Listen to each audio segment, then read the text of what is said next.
Welcome back. Right గా మిగిలిన details చూద్దాం. తెలంగాణ ప్రభుత్వం ప్రతిష్టాత్మకంగా నిర్వహించనున్న ప్రజాపాలన విజయోత్సవాలు ఘనంగా జరుగుతున్నాయి. డిసెంబర్ 1 నుంచి ప్రారంభమైన ఈ ఉత్సవాలు 9వ తేదీన ముగుస్తాయి. ఈ విజయోత్సవాల్లో రోజులకు ఒక ప్రత్యేక కార్యక్రమాన్ని ప్లాన్ చేసింది తెలంగాణ గవర్నమెంట్. ఇందులో భాగంగానే శాఖల వారీగా ఏడాది కాలంలో పనితీరు మీద లెక్కల్ని మంత్రులు వివరించారు. కాగా 7వ తేదీ నుంచి 9వ తేదీ వరకు రాష్ట్ర వ్యాప్తంగా వేడుకలను సర్కార్ కీలకంగా భావిస్తోంది. అందులో భాగంగా సీఎం రేవంత్ రెడ్డి కీలక కార్యక్రమాల్లో పాల్గొంటుంటారు. హైదరాబాద్ అభివృద్ధి పేరుతో పలు అభివృద్ధి కార్యక్రమాలు ప్రారంభించారు. అలాగే హోంశాఖ ఆధ్వర్యంలో భారీ స్థాయిలో కార్యక్రమం నిర్వహించారు. కాగా ఇవాళ నల్గొండలో పలు అభివృద్ధి పనులు కూడా ప్రారంభించారు. ఇక విజయోత్సవాలకు సంబంధించి మరిన్ని అప్డేట్స్ మా ప్రతినిధి భాస్కర్ అందిస్తారు. భాస్కర్. థ్యాంక్ యూ బ్రహ్మణి. తెలంగాణ రాష్ట్రంలో కాంగ్రెస్ ప్రభుత్వం అధికారంలోకి వచ్చినాక ఇప్పటికి డిసెంబర్ 7వ తారీఖు ఏడాది కాలం పూర్తి అవుతున్న పరిస్థితి.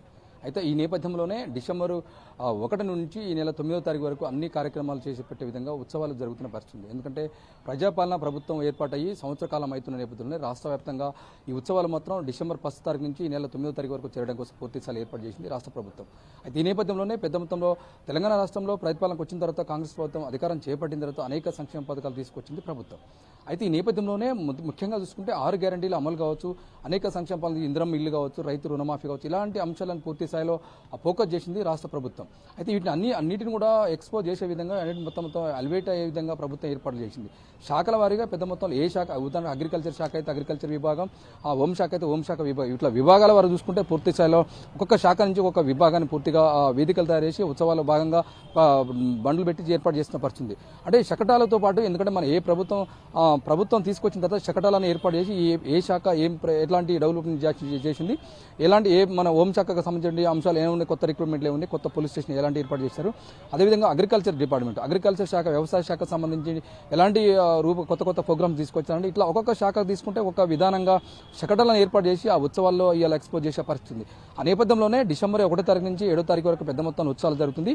అయితే ఈ నేపథ్యంలోనే 7వ తారీఖు నుంచి 9వ తారీఖు వరకు ఈ ముఖ్యమైన ప్రోగ్రామ్స్ మొత్తం సీఎం రేవంత్ రెడ్డి 2 పెద్ద మొత్తంలో భారీ బహిరంగ సభలో పాల్గొనే అవకాశం ఉంది. దానిలో భాగంగా ఇవాళ నల్గొండలో పెట్టినటువంటి సభలో ఉత్సవాల భాగంగా ఇవాళ సభలో పాల్గొన్నారు. నల్గొండ సభలో ఆ పెద్ద మొత్తంలో రాష్ట్రంలో కాంగ్రెస్ ప్రభుత్వం అధికారంకి వచ్చిన తర్వాత ఎలాంటి సంక్షేమ పథకాలు తీసుకొచ్చింది, 6 గ్యారంటీల అమలు ఏ విధంగా ఉందని పూర్తిగా ఇలా తెలంగాణ ప్రజలకు వివరించిన పరిస్థితి. ఆ నేపథ్యంలో ఒక్కొక్క శాఖకు సంబంధించిన మంత్రులు పూర్తి స్థాయిలో ఆ శాఖకు అప్పటి నుంచి ఇప్పటివరకు ఏడాది కాలంలో ఎలాంటి సంక్షేమ పథకాలు తీసుకొచ్చినా, ఎంత ఖర్చు అయింది పూర్తిగా లెక్కలతో పాటు ఆ బహిరంగ సభలో చెప్పే అవకాశం ఉంది. అట్ ది సేమ్ టైం చెప్తున్నారు కూడా.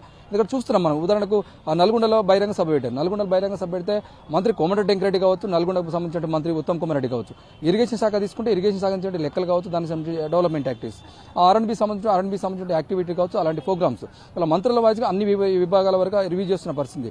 అట్ ది సేమ్ టైం ముఖ్యంగా హైదరాబాద్ నగరానికి విషయానికి వస్తే, హైదరాబాద్ నగరంలో ప్రభుత్వం, కాంగ్రెస్ ప్రభుత్వం అధికారంలోకి వచ్చిన తర్వాత ఏడాది అయిన నేపథ్యంలోనే ఎలాంటి డెవలప్మెంట్ యాక్టివిటీస్ తీసుకుంది, మరింత ముందుకు పోయే విధంగా ఇలా సిటీ నగరానికి సంబంధించిన అంశాలు కావచ్చు, ఇలా సుందరీకరణ కావచ్చు, డెవలప్మెంట్ జంక్షన్ల సుందరీకరణ కావచ్చు, సిటీ భాగ్యనగరాన్ని మరింత డెవలప్ చేసే విధంగా కావచ్చు, మెట్రోకు సంబంధించిన అంశాలు కావచ్చు, పూర్తి స్థాయిలో సిటీని ఎట్లా హైదరాబాద్ భాగ్యనగరానికి, ఎందుకంటే తెలంగాణ రాష్ట్రానికి తలమానికంగా ఉంది, క్యాపిటల్ ఉన్నటువంటి అది కాబట్టి ఎట్లా డెవలప్ చేయాలి, వేరే ప్రపంచాన్ని ధీటుగా అదనం కూడా డెవలప్ అయ్యే పరిస్థితి. అట్ ది సేమ్ టైం అదే విధంగా చేస్తున్న పరిస్థితి. దానితో పాటు జిల్లాలు కూడా ఇలా ముఖ్య నగరం చూసుకుంటే ముఖ్యంగా వరంగల్ విషయానికి వస్తే, హైదరాబాద్ తర్వాత సెకండ్ క్యాపిటల్ ఉన్నటువంటి వరంగల్ నగరాన్ని కూడా ఎట్లా డెవలప్ చేయాలని చెప్పేసి లోకల్ ఉన్నటువంటి మంత్రులు కావచ్చు, అదేవిధంగా స్థానిక ఉన్నటువంటి ఎమ్మెల్యే శాసనసభ్యులు కావచ్చు, అట్లా డెవలప్మెంట్ చేస్తున్న పరిస్థితి. ఆ నేపథ్యంలోనే ఇవాళ పూర్తిగా ప్రజాపాలన వచ్చిన ఏడాది అవుతున్న నేపథ్యంలోనే వీళ్ళు చేసినటువంటి ప్రభుత్వ సంక్షేమ పథకాలు కావచ్చు, మరింత ఇంకో 4 ఏళ్ల పాటు ప్రభుత్వానికి అవకాశం ఉంది కాబట్టి ఎలాంటి సంక్షేమ పథకాలు తీసుకురావాలని చెప్పి ఇలా ఆ కళ్లకు కట్టినట్టు తెలంగాణ రాష్ట్ర ప్రజలకు ఇలా సీఎం రేవంత్ రెడ్డి వివరిస్తున్న పరిస్థితి. అదేవిధంగా మంత్రులు కూడా, ఆయా శాఖకు సంబంధించిన మంత్రులు కూడా అన్ని స్పష్టంగా చెప్తున్న పరిస్థితి. చూడాలి, రేపటికి 9వ తారీఖు సోనియా గాంధీ జన్మదినం ఉంది. ఆ నేపథ్యంలోనే ఆ రోజుకు 7వ తారీఖు నుంచి ఆ రోజుకు ఉత్సవాలు మొత్తం ముగుతున్న పరిస్థితి. విభాగాల వారీగా అన్ని మొత్తం కూడా రివ్యూ చేసే అవకాశం అవుతుంది. Brahmani. Right Bhaskar, thank you for the update.